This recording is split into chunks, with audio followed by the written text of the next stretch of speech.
Depuis l'explosion de l'IA générative, on entend parler partout de modèles d'IA.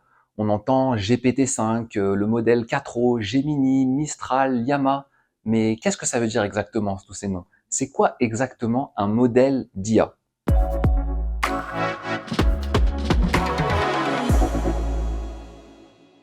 Dans notre dernière vidéo, on a vu comment fonctionnent les réseaux de neurones et comment ils sont entraînés.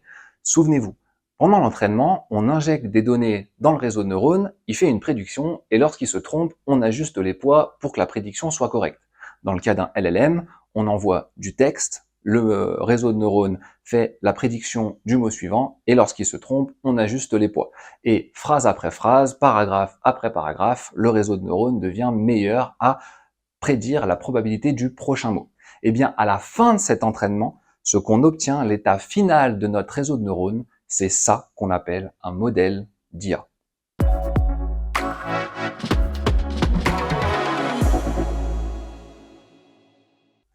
Ok, mais vous allez me dire plus concrètement, c'est quoi un modèle d'IA? Eh bien, c'est la description complète du réseau de neurones qu'on obtient à la fin de l'entraînement.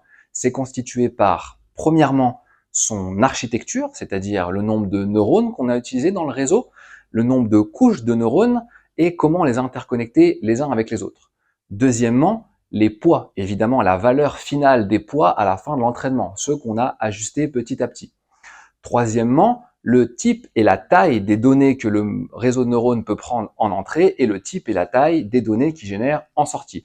Et plein d'autres détails techniques. Toutes ces caractéristiques qui définissent le réseau de neurones à la fin de l'entraînement, c'est ça qu'on appelle un modèle d'IA.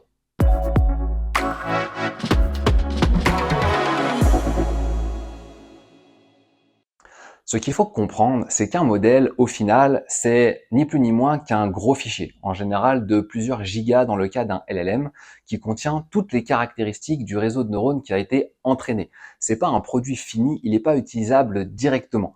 C'est un peu comme un export d'une base de données dans un fichier, vous pouvez pas lui envoyer des requêtes, il faut un moteur de base de données derrière.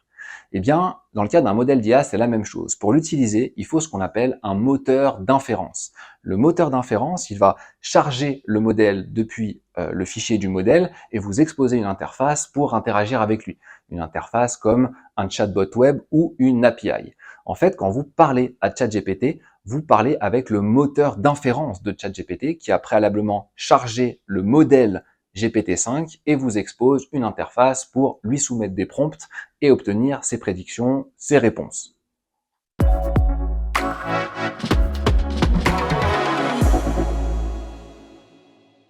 Un modèle d'IA, finalement, c'est un peu comme un snapshot de l'état du réseau de neurones à la fin de l'entraînement.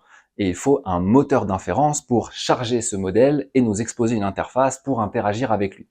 Mais maintenant qu'on a bien compris ce qu'est un modèle d'IA, on peut se poser la question de qu'est-ce qui les différencie les uns des autres. En quoi DeepSeek est différent de GPT, est différent de Gemini, de Llama ou de Mistral?